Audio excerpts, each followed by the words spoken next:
Hello, and welcome to Exile, a short kinetic horror story with isolation themes. Please use discretion if you're sensitive to the following topics: isolation, societal rejection, dysphoria, or body horror. Thank you, and let us begin.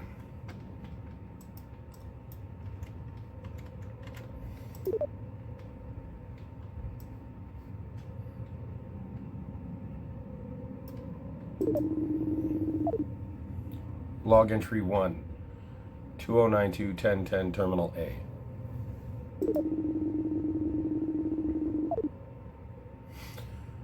I live at the ocean floor in a small station designed for deep sea research. I won't be adding my logs or research here. Semicolon.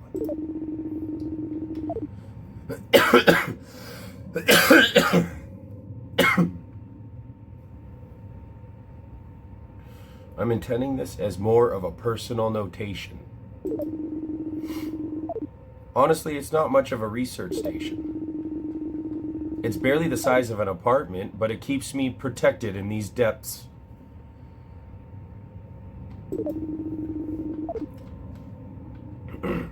I'm studying the creatures of the abyss. Things that live so far beneath the surface, they've adapted to live without any light.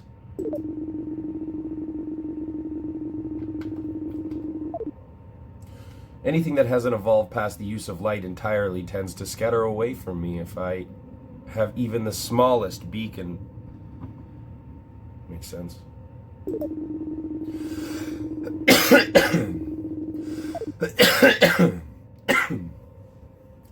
Excuse me. Winter hit, so it's cold outside. I was outside and my lungs are a little cold.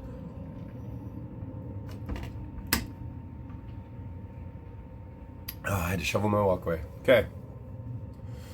Some creatures don't even perceive the light and wander close enough to study in more depth. But most things flee. It's frightening at first to see giant spider crabs right outside, but you get used to it surprisingly fast. It's almost like watching deer go by your house. Armored, deadly, arachnid, crustacean deer. It's better down here. It's better to be away from the others. Interesting how this place feels like a reprieve from the life I used to know.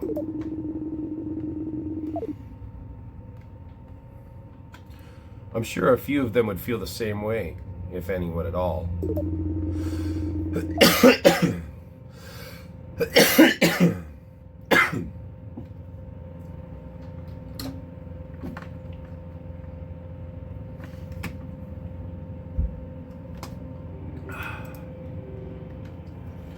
They would probably call this hell of some kind.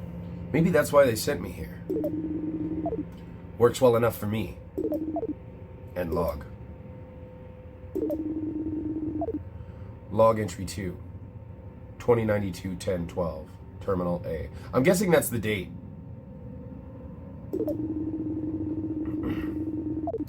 In order to get closer to the other creatures, I have to live like they do. I have to become like they are.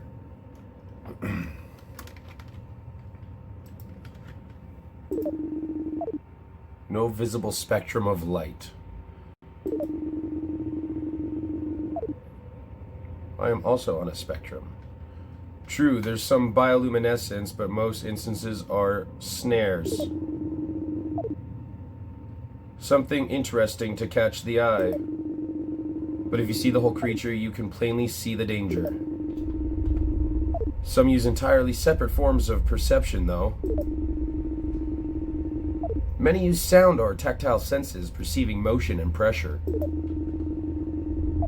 Pressure is an especially strong source of change. With the weight of the entire ocean pressing down on them, the creatures are often quite small on the surface, can become much larger down below. Deep sea gigantism is the formal term. That is terrifying to me. But really, it's hard to get a sense of the scale with such abstract words. Oh. Like a mountain, it moves. Spiders larger than any humans, covered in armor chitin. A squid the size of a skyscraper with an eye as big as you are. It's terrifying. And yet against the backdrop of perceptibility of the perceptibly infinite ocean, they are still so small. I wonder what other forces down here could cause such drastic changes.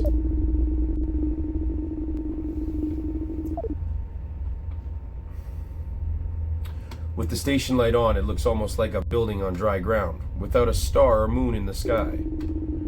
They used to give me comfort, reminding me of a life above and before. But now even the tallest land is beneath the waves. Even so, in this dark that stretches into the infinite, I feel almost at home. End log. Log entry 3, 2092-10-15, Terminal A. Yesterday I was coming back from a survey. I'd been looking closely at an embankment of deep-sea sponges and I saw something. I was close enough to the station to see its light. I was just a few minutes' walk from the entrance when I caught a glimpse of a small reflection off to the side. And I froze. I would. You're supposedly down there alone. Supposedly. Just on the edge of the light was a pair of pale eyes.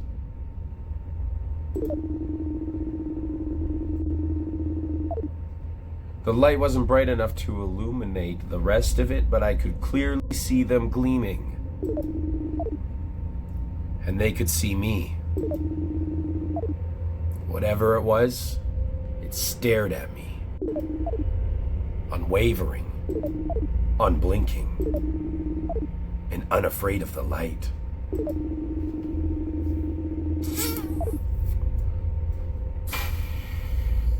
At first I thought it must be another creature lured like so many to an anglerfish. I have thalassophobia, so this is terrifying to me, by the way. But I wasn't looking at the light. It was looking at me. Watching me. Waiting. I began to get concerned. Almost everything underwater is faster than a human walking in a deep-sea pressure suit. And if the creature was going to strike, I would have no chance of outrunning it. I couldn't think of anywhere else to go. I thought it might aggravate the creature if I moved too suddenly. So I started edging slowly to the hatch, watching the eye watch me back. The whole time I felt it, judging me, evaluating me. I kept waiting for it to charge at me, but it didn't. I reached the hatch and stepped inside. It just watched me. Now I find myself wondering, was it real? Was it just a trick of the mind from the isolation? End log.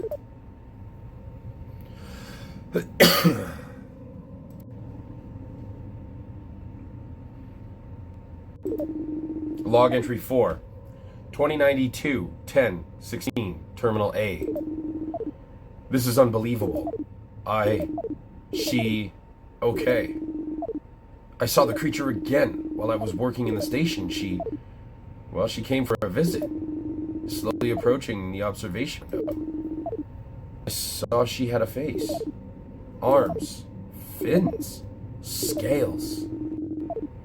She kept her focus on me as she approached. She was not alone. She brought another creature to me? Something I had never seen before, even a glimpse of one running away from me.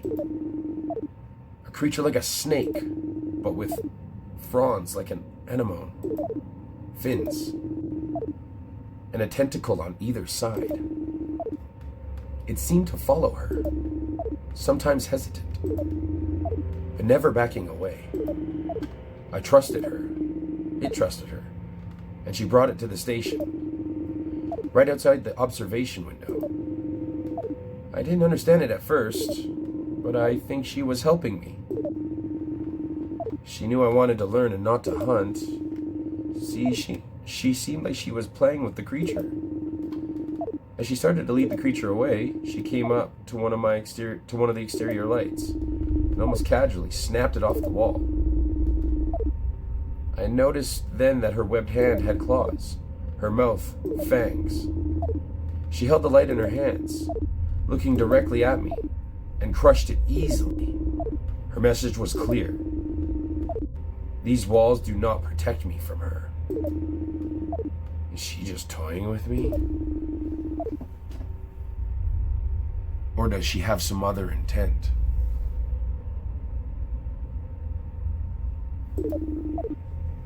Some use for me. End log.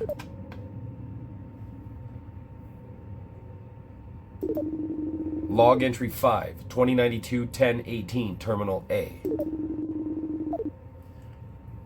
I try to keep to a routine down here. The lack of a solar cycle makes time difficult to tell by instinct.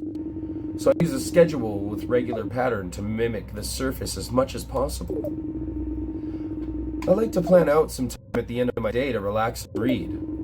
Sometimes I turn off all the lights in the station and open up the observation window. Not to study and notate, but just to look around. Like sitting on a porch looking out across rolling hills. Sometimes I'll read, or sometimes I'll draw a bit. But it can be nice just to look out into the dark. To feel like you're a part of this place, even though you're by all rights an outsider. No, not even that. Rejected. Just like before. Just like above. I'm an observer. I'm here to watch and study. To keep my distance and not interfere. Not to draw attention to myself. I wonder if I still believe that. I so rarely speak. Even isolated from other people. I never yearned for someone to talk to. I mind the reflections more than any lack of company. But now I want to talk to her. And I feel inept at all communication.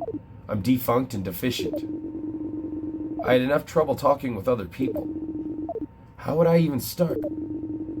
That's what I was thinking. Maybe that was foolish of me, but she visited again, bringing her pet. Maybe to see if I had left. Or if I was scared. I don't know. But I wanted to be nice to her, so I told her my name. Don't think she heard me. At least I don't think it was the sound that conveyed meaning. An impression of introduction? I think maybe that's the right word.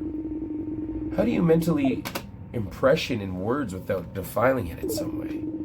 I'm overanalyzing to keep from the truth of the situation. I communicated with her, and it went, well? She was resplendent. End log. Log entry 6, 2092-10-22, terminal A. She visited again today. This time she didn't bring the other creature, it was just her.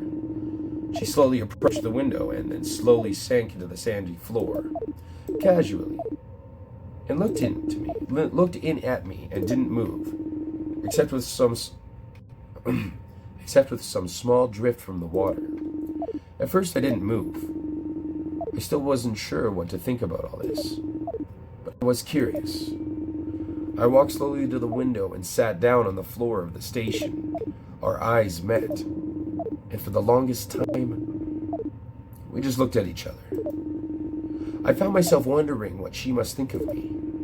Some weird being that doesn't breathe water, that needs light to see, but so far from air or light. This oddity without scales or gills or fins, this creature with the wrong body, a mismatch to its mind, a woman in a cage. Her thoughts echo in my head. I don't know how to respond to this. I feel like she was seeing me more clearly than anyone else had. Is this what she thinks of me? What do I think of her? I think she must be royalty. Her bearing regal and deliberate. She convulses slightly. I worry maybe she's been hurt, but then I realize she's laughing at me. Perhaps a hunter, perhaps a survivor, a wanderer with no home. I don't know why, but I reached out and pressed my hand against the window. I felt the cold of the depths there. She held my gaze for a few moments, then slowly approached the window herself and placed her webbed hand opposite of mine. She kept looking at me, and I swear I could feel her looking into my soul. We locked eyes again, and after a moment, I felt warmth on the other side of the window. I didn't break away. I didn't know if I could even if I wanted to. She stayed there for just a moment before she slowly pulled her hand away. As she drifted back, she seemed to fade into the darkness. I stayed there at the window, staring out into the ocean. Were those glimpses into her mind? Was she looking into mine? Even with all this, I find myself in doubt. Can she really think of me? I think of that warmth and look down at my hand, but it's different. It has scales. There's webbing between my fingers. The proportions have changed. What is this? End log. Log entry 7, 2092, 1023, terminal B. I couldn't sleep. I've been having trouble sleeping ever since she first showed up, but now I'm just so restless. I'll lay down for hours, just staring at the wall, listening to the ocean sounds through the metal walls. I keep thinking about her. I can't sleep. And it's been so long.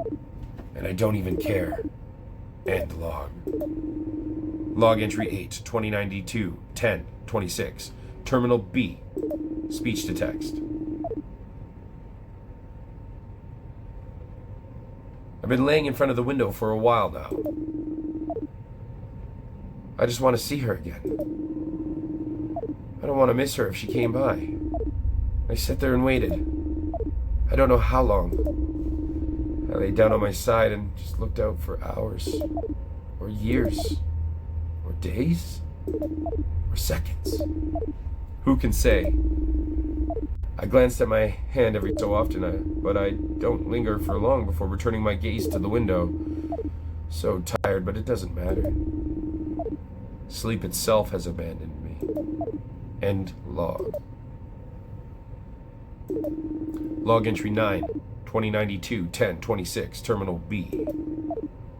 I never saw her. I stared out and she never showed herself.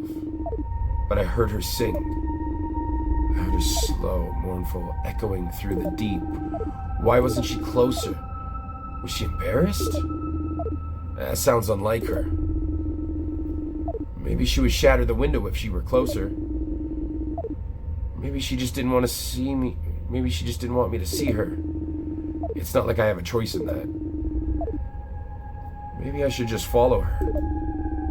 Walk into the deep and never look back. Isn't that crazy? Is that invasive? I wonder what else she can do. I imagine her changing more of me. I picture us traversing and exploring together. I wandered in circles as I fade to sleep at long last, lulled by her voice. I woke later, rested. I haven't even left the floor yet. I've lain here hours more, just wondering, dreaming impossible dreams. I looked back outside. The singing stopped, and she still kept her distance enough I couldn't see her. But in the sand outside the window was marked an arrow, pointing roughly eastwards. End log. Log entry 10, 2092, 1027, terminal B. I'm obsessed. I keep thinking of her. I keep drawing her. I keep hearing her. I'm not sure if these are my own thoughts or if they come from her. At this point, I'm not terribly concerned with that. I know I want her. I think she wants me too. At the least, she wants me to want her. Everything is so impressionistic, instinctive. It's hard to say for certain. I like certainty. Or at least I did. It helped me keep myself controlled, professional, cold. I learned to expect distance. I revulse people. My existence is anathema to them. I am a sin and a cancer. I am only fit to be thrown aside into the depths. But here, at the floor of the world, there is someone who wants me. There is someone that I do not disgust. I think I also desperately want to be wanted. I don't want to be cold anymore. Maybe this is all a trick. Maybe this is all in my head. But maybe not. Maybe this is all real. And I'd rather take that risk than to return to certain loathing. Even hell is better than that. End log. Okay, that was Exile, a game about isolation set on the deep sea floor. Thank you for joining me. Please check out our next stream we have coming up soon. I will post about it.